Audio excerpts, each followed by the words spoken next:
Today I'm going to share my treatment results after my third round of SIBO treatment that I mentioned in my most recent video, so stay tuned. Hey there, if you're new here, welcome. My name's Amanda Malachewski. I'm a certified functional nutrition health coach and a digestive and allergy detective. For help learning how to use gut health protocols and diets without frustration and confusion, please consider subscribing to my channel and be sure to hit the bell to be notified when I post a new video. In June, I completed my third and I hoped final treatment round of Rifaximin with Neomycin for my SIBO. And if you've been following my videos along, I've talked about this in a couple of other segments. So today I'm going to talk about how I'm feeling now, what's changed since my treatment, and I'm also going to share with you my recent SIBO test results to show you what happened. Working this process of action informed by my actual results of the experiments I'm doing is how I get results for my clients. So if this is something you feel like you need help with, be sure to stay till the end to find out how I can help you get over your confusion with gut diets and protocols. First of all, sorry about the light. It's just what's happening right now. So we're just going to deal with it. So this video is a sequel to several earlier videos. I made a video about my first round of SIBO treatment, my second round of SIBO treatment, and the follow-up test I did after that second round of treatment. And so if you want to hear more about the backstory up until now, I encourage you to go check out those videos. I will definitely leave links for those below this video. But to quickly summarize, I've now done 3 rounds of SIBO treatment with Rifaximin and Neomycin. I did one 6 months ago, I did one 4 months ago, and then I did one now 2 months ago.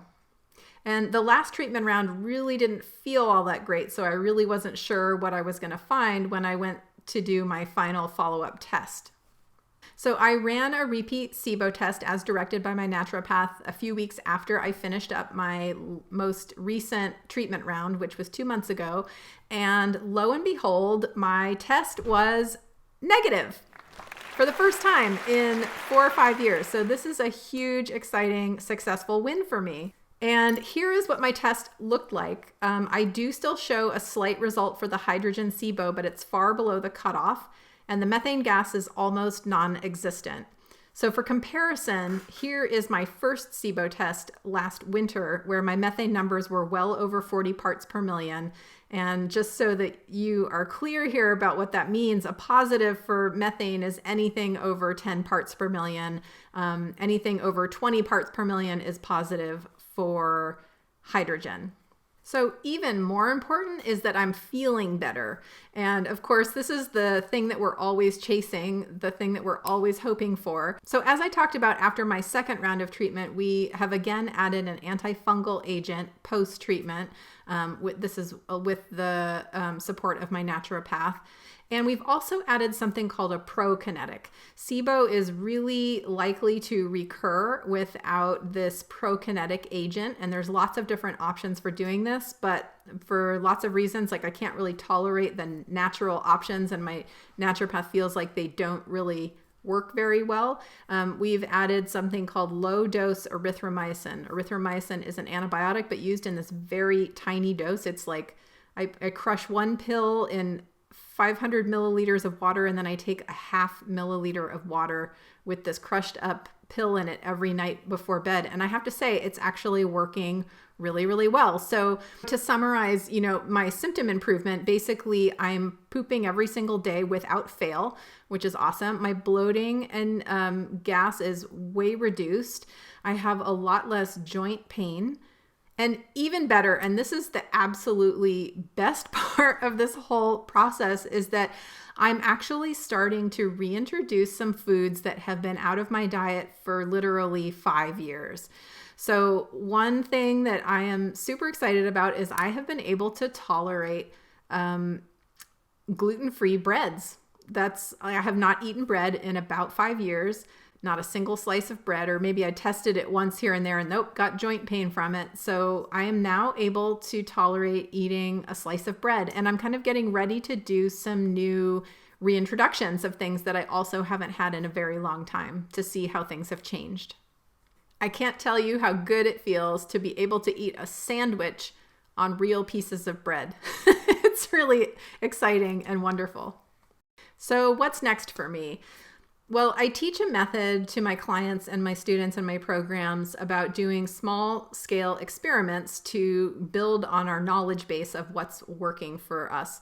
And so this is why I'm planning to do some more reintroductions of foods that haven't been in my diet for some time. So these include things like eggs, beef, and I might be willing to try almonds too. So hopefully I'll be successful with those experiments, and we'll just have to see what happens. And I also do hope to maintain my SIBO-free results long term. And I know this is a challenge for a lot of people with SIBO, and it's been true for me as well. And in my case, I believe it has to do with post-surgery scars and adhesions from my endometriosis surgery that I had in 2016. So this is now 5.5 years ago. And so I've mentioned this before, but this is why I'm planning to do the Clear Passage physical therapy program. I'm scheduled to do it the first week of November. So that's in 2 more months from now. And my hope is that that will remove any structural obstructions, anything that's getting in the way of my normal gut motility, so that bacteria doesn't have a chance to back up in my intestines and develop SIBO. It's also my hope that this will help with some of my chronic hip and lower back pain that is aggravated by certain foods, but I don't think it's entirely caused by that. And I want to take a moment just to point out that the way that I got to this level of success wasn't just by blindly and randomly applying protocols, though I tried that in the past.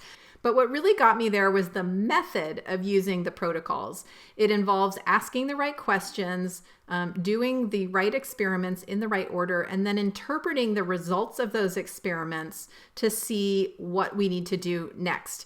And this is the method that I teach in my programs and with my private clients. And it's often the really deep and huge missing ingredient in what people are doing to try and get success with their gut problems. Because ultimately, the tools themselves are not what help you get better. It's how you use those tools appropriately or not that determines your success or failure. So I'm curious, have you ever felt lost in your SIBO treatment or other gut-related protocol? Tell me about it in the comments.